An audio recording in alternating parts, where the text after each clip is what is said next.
This is From Courtroom to Carline, the podcast where we discuss life as a lawyer and a parent. I'm Rick. And I'm Jenna. Your host and partners both in the courtroom and in parenting. Join us as we navigate the fascinating worlds of life as a parent and a lawyer. Get ready for a roller coaster ride where law meets love and where the gavel meets the car line.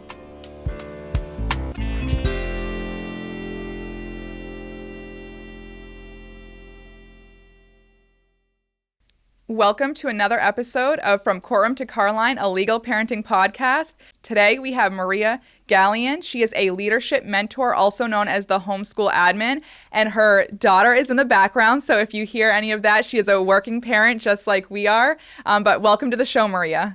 Thank you so much. I appreciate you introducing Gloria just as much because she came right up with the toys as soon as, so fitting. I'm so happy to be here. Thank you for having me. We certainly understand how it is to be a working parent and, sometimes working from home and you take a phone call or you're doing a podcast and your little one is there with you. So we're happy to have both of you on. Thank you. Maria, why don't you tell our listeners exactly what you do and what you provide to families? Now, we're in Florida, but you are in Maine. So what do you do up there for our people in Maine? So I actually am working outside of the scope of Maine now, and I kind of can work worldwide. I work with homeschool families, helping them to basically cross the threshold from the systemized education to family-centered education. And not just family style, but understanding how to let your child lead with their interest and you follow behind with your standards and values for what you want for them in their life and what you want them to be educated in, and finding ways to document that and feel good about that, knowing you're doing enough. Maria, you said that you are able to do, other states worldwide. I think that's great, especially with the time, of Zoom now and just the technology has advanced. A lot of people are changing, and going to the homeschool route, and, you are now having the ability to reach those families. How has technology been able to help you in growing the homeschool admin? Oh my goodness, it's everything, right? It's the same thing that we're sitting on right here. And so the way that I want my clients to feel like it's simpler to work with me than it is even to try to do it on their own. And they do. I mean, essentially that's why they come to me, because it's hard. They're feeling like it's unorganized. And what I do is I help to coach them through sessions like this. And I use Telegram to have all of our correspondence. So I basically even have recently got rid of the email correspondence because those, as you know, are all flooded and you can't find the email, and every parent knows that. And so instead we have Telegram channels where everything that we do is we pass everything back and forth from curriculums that they've bought off of Amazon or screenshots from Amazon of the like puzzles that they've gotten their kids and their preschoolers. And so I'm helping from all the way from preschool all the way up to college, creating resumes with teenagers and helping them to explore their interests at a different level, of course, but building them resumes so that they can step into the workforce with experiences listed versus experience because they don't have it. And just helping people to see that education is in every single moment and that their children are learning, they're not knowing. So when we teach our child about stars and squares, we're not expecting this 2-year-old to know it after we've done it once. But when we get to the older age and we're talking about numbers and reading, we do expect them to know it after that first lesson. And so that's that mindset stuff that I really work with them through in the Telegram voice notes. And then I create schedules based on all the stuff that we've compiled that makes sense for your child versus, okay, pick a curriculum from here, what looks good to you, and let's try it out, because that's what burns parents out and children, and they lose the love for learning and the process. How do parents find you? When they're debating moving to homeschooling, how do they know to find you so that there is help, for them to make that transition? Most of my people find me word of mouth, and I've been doing all my marketing via social media. So I'm on Instagram as the Homeschool Admin, and my website is actually my central. I spend a lot of great time, money, effort, and heart on my website because I see that as a landing space, and I want I want it to feel seen, to know that you're in the right space when you get there. And so I've actually spent some investments on time, effort, and money to make sure that copywriting is really on point. And so people are finding me through there now, and it's really helping because I geared it towards people who can afford my services. That's something that entrepreneurs struggle with too. I think as an entrepreneur, I understand this, and I'm now coaching other entrepreneurs because I've really blown my business up this year through understanding copywriting and understanding desire-led marketing. And so when people land on my page, I really want them to know that where they are, what they're going to get, because I can be a little bit spicy, I suppose. But it's for the love of your children, I mean, and it's for the freedom, family, and faith values that I stand on. But yeah, my website is a great place, www.thehomesschooladmin.com. Perfect. No, and Maria, I will say you are doing phenomenal in your social media marketing and just getting your name out there, because I, scroll social media on a daily basis, and without fail, something is always popping up from you. Same on Facebook. That's one thing that we're trying to be more consistent about. How are you able to stay so consistent while you, raise a daughter and just stay on social media so that people are, knowing who you are? How are you able to do that? This is such a great question. Everybody listen up. Seriously, it's hard because you have to exchange it for one other energy or another. Like, I didn't just go from nothing's changed. I still have the 24 hours that I did before I had a child. But what has changed is what I decide to do with that 24 hours and what I decide to do with my time scrolling. I don't scroll. I just create content versus consume content. And as an entrepreneur, I think that's really a very important switch you have to make if you want Yes. to produce enough to you don't have to produce enough. It's the quality too is really important. I've learned that for sure. That's been something that I've been going through. Create content versus consume, and then when you start creating, you need to recognize that it's okay to sell, and those are like your calls to action, or it's okay to treat that space like it's your art that you're putting out, because it is.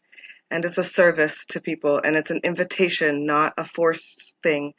And they desire it. People are waiting to hear from you across their feed, and I'm a perfect example of that.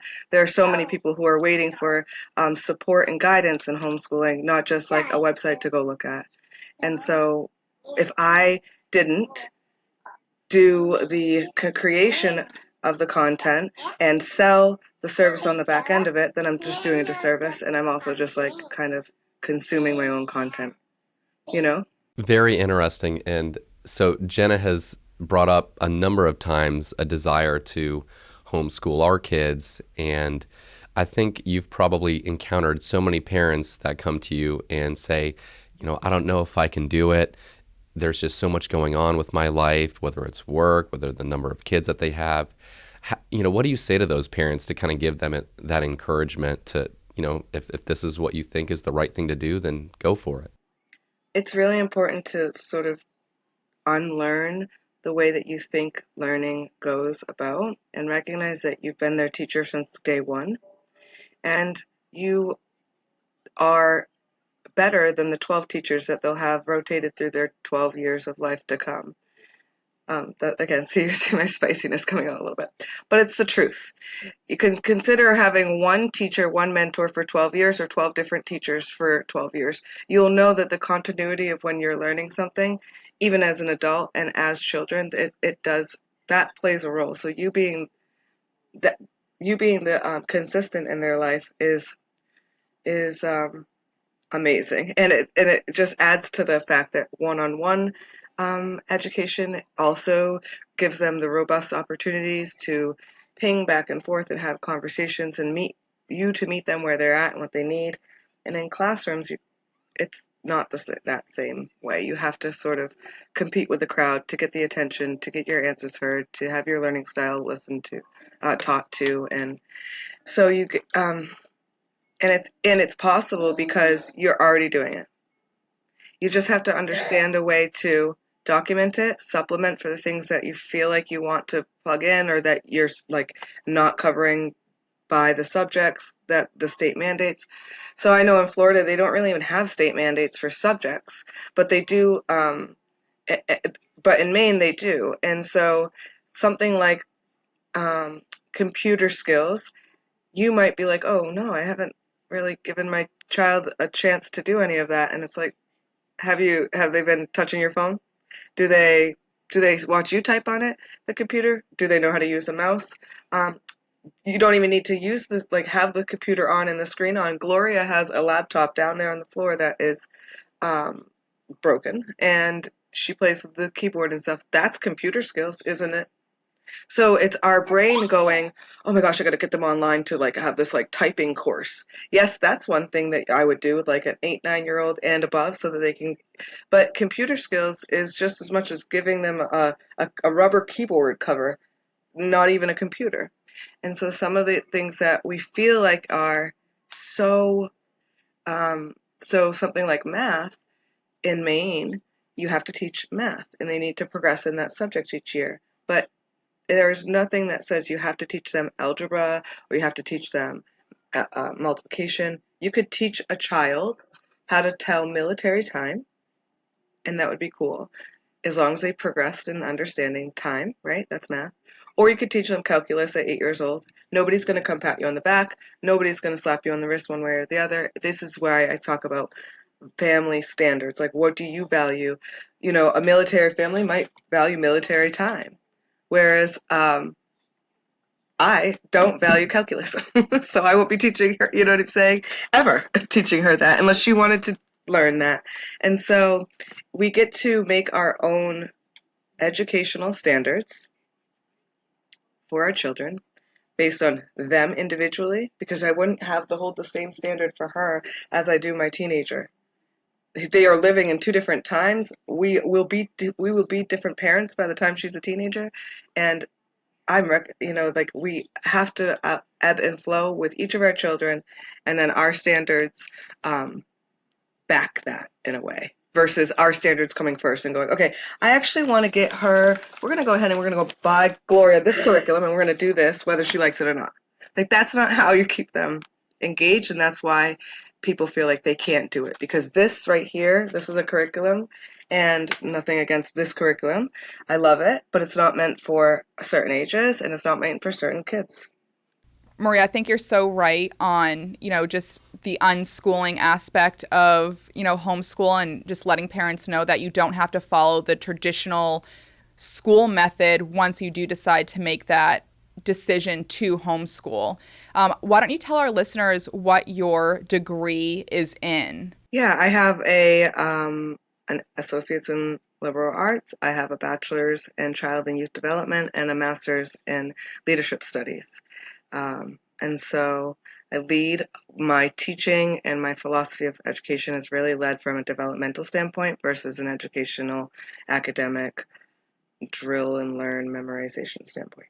At what point did you know or decide that you were going to pursue entrepreneurship and create this homeschool admin brand and just really focus your attention on that? What happened was for me, it was I started watching people do coaching online, and I was like, wow, I really have a lot to give. I don't know why I'm not doing that. And at the time, I had just finished my master's degree.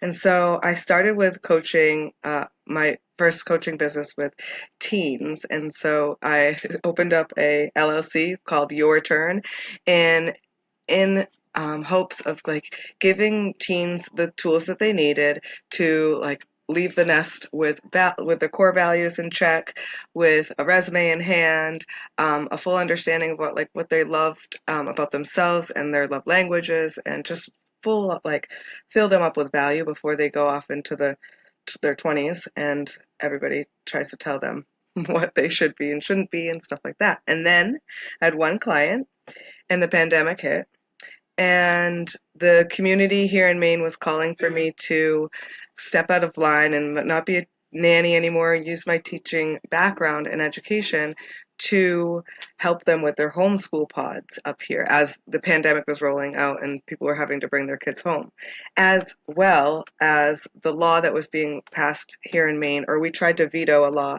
here in Maine. It was called LD 798, and it was basically to remove the religious and the philosophical exemptions of being able to pass on any vaccine that to allow your child to go to school, public school, private school, online school, or even preschool. And so they're my, like, I wasn't, she wouldn't be in school, and my children, even in the future, wouldn't be in school per that law. So that combined with the people asking me, combined with somebody trying to coerce me to take the coronavirus vaccine, all led to me going, okay, I'll take one client. And I took 6 clients. And then all of a sudden it was like, oh my gosh, all these people really, like, there are people who value me for who I am, and I can just do this. And so I quit my nanny job and went full force with the homeschool admin, as I was just helping people schedule and create routines and find like balance, and find education in life versus the boxes that they put us in the school systems that they couldn't find in life to go learn in. And like, or they would be online and they would just be zombies after they get offline and not learning and feeling depressed. And it was a really weird time, that first belt of clients, because they were all dealing with depression of some sort, or bullying, or just not feeling brushed under the rug because they had come back to school after the closures, and they were honor students before, and then they were failing. So that was a lot of my clients at first.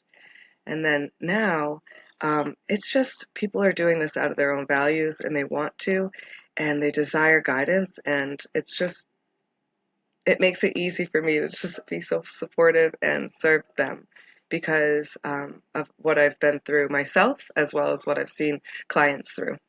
Were you surprised at how quickly you saw that community grow from, when it started, during the pandemic to now? Yes, and I knew it needed to do it.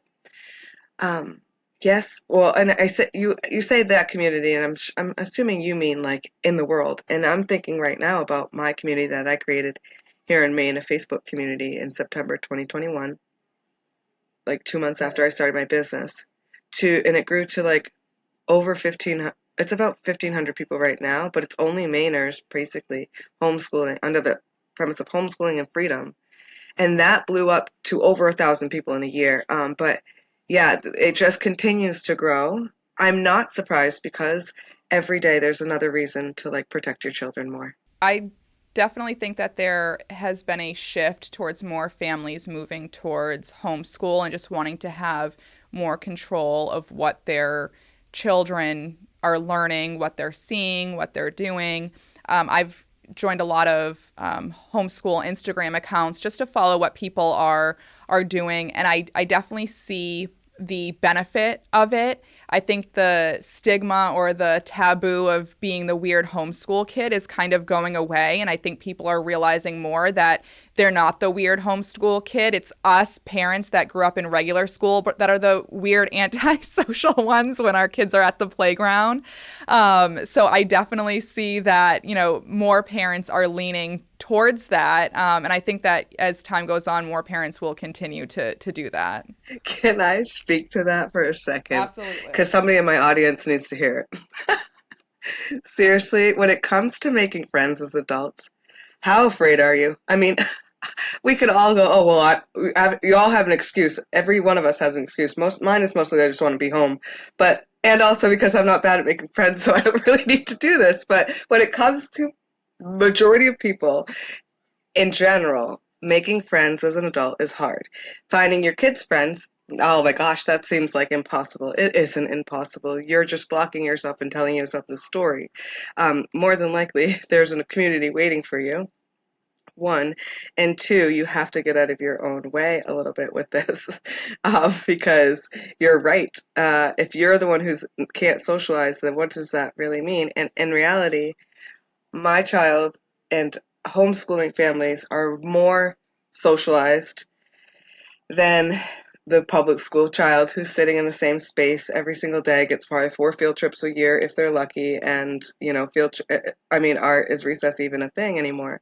And the other day I was thinking to myself as I'm walking through my class with homeschoolers, and they said that I heard of somebody say socialize, and I'm like, what you mean is you want your child to be in a setting where they can practice social skills, because in reality you might not have your child in a big family, or even if they do have siblings, like they're used to each other. They can handle each other and tolerate one another.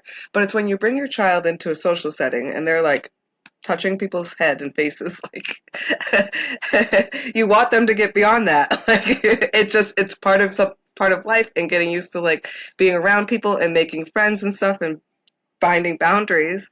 But there's like the pushing and the pulling of like the boys do that type of stuff. And are you going to stop the boys from being rough and tough, or do they need to go through this? And do the girls need to understand their boundaries and stop being so touchy and stuff? Yes, they need to go through this, and we need to be able to be there to say, hey, can you move over a little bit? We all need some space.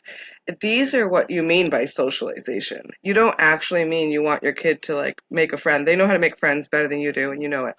It's mostly that you want to make sure your kid can socialize properly, and so that or when they get hurt or something, that they'll come tell you and not like be bullied. There's social, emotional, developmental skills that, yes, your psyche and your intuition are definitely right on spot about, but you're calling it something else, and you think it's something else. You think it's like playing at the playground. It's not. It's the one kid with one kid, and making sure that they interact appropriately in social settings. So later on, it continues.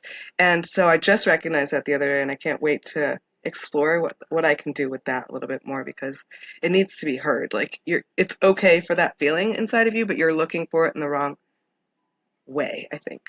Or we can answer that in a different way. We don't have to have a whole co-op just to do that. Yes. So one of the misconceptions that I had, and I think most people have, is that, homeschool kids are only with their parents and nobody else. They're isolated. They're in this protective bubble. And that's not the case.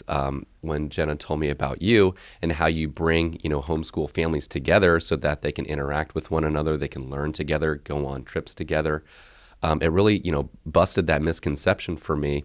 And when you factor in social media now to, give people a platform to get together and to make it easier, I think that's really changed the game for homeschooling. How do you agree? Do you feel like social media has really given people in homeschooling an avenue to come together and make it a better experience? Absolutely. I think social media it's just like this double-edged sword too, because some people will Yes. look at it and go, "Oh, well, they make it look so perfect," and da, da, da. Well, because they're going on the walk. Because they're going on the walk and they took a picture of their kid on the walk, like that's okay. I mean, they do have that family has bad days too, but they're celebrating their life in different ways. And so you can see that like it gives you a mirror into what it can be. And so I think that it's wonderful, and it's all a matter of how you decide to digest information and how you decide your perspective you're choosing to take. Because you could choose even the perspective of like, well, then, and mom and dad are also going to be very like not know what they're doing, and they don't have enough, and they can't teach this because they don't know that. It's like, if you wanted to learn something, what would you do right now? Are you going to enroll yourself in a whole 12 years of school, or are you going to go to YouTube and figure it out and get down to the bottom of it? That's how you teach your children. Or you could teach them the long road. Like if something comes up in this very moment, you can teach them now. And you could connect with other people now. You don't have to actually wait till you meet them on the playground. You don't even have to wait till the play date. Like you're just saying right now, there's communities that are on Facebook groups, or there are even more engaged and involved communities with people who put skin in the game and bought them, like paid to come into like a coaching program to better themselves, or better the experience in homeschooling. That's kind of what I'm working on right now, is creating a group program for parents so that they can come together, have the community that they build in 12 weeks of training with me, and forever. Like you guys just stay in a group together on Telegram, and then I move on and teach other people, because the community piece is very important, and people want that, and they want to know that they're like not alone.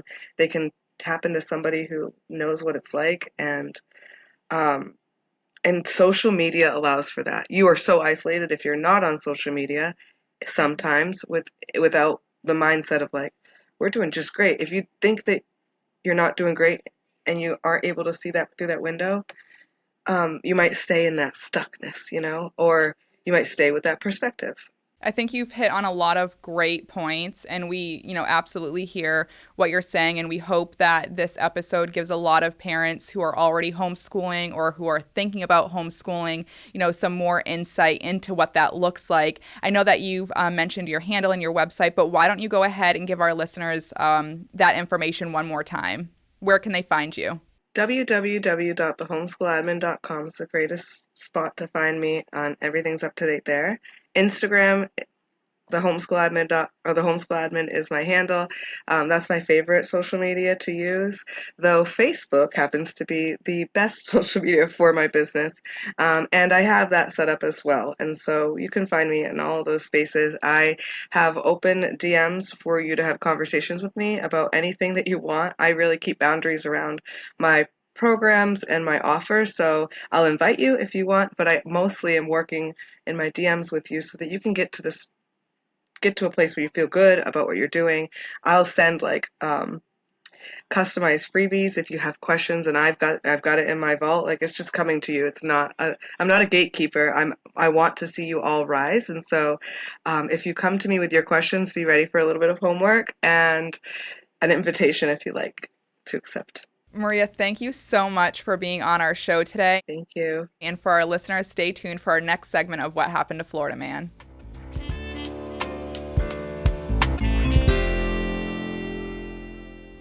So on this segment, What Happened to Florida Man, we've got a man who led police on a high-speed chase that eventually went through several residences for a number of hours, and he was arrested and charged with multiple counts of burglary to residences due to this high-speed chase. He drove through yards, hit a couple of fences, damaged some property as he was driving through, trying to evade law enforcement. He ended up pleading guilty and being sentenced to 6 years in prison. He scored about 65 months at the bottom of the guidelines, so he ended up getting close to what he scored. So I read this case, and it sort of highlights the misconception that people have of a burglary. Normally, when you think of burglary, you think of someone going into a house and stealing something. Well, burglary is just going into someone's house with the intent to commit a crime. Their house can include what's called the curtilage, which is the yard enclosed by the fence. And it could be any crime, not just stealing. So in this particular case, the crime he was committing was fleeing to elude law enforcement, which is a felony. And if he's driving through residences that are enclosed or driving through yards that have been enclosed by a fence, then that's technically a burglary under the law. So sort of highlights, what a burglary could actually be. It's not just stealing. It could be a lot more than that because the statute is very vague. And I think that one of the things that you left out on the headline is the reason why this made a Florida man story is because at some point he allegedly went into one of the homes that he was driving through and took a Capri Sun. So they got hooked on the fact that he took a Capri Sun and made the Florida man story. Yes, we all love Capri Sun, but hopefully it doesn't cause you to do those types of things. So it's an interesting case, but this has been another episode of From Courtroom to Carline, a legal parenting podcast, and we'll see you next time.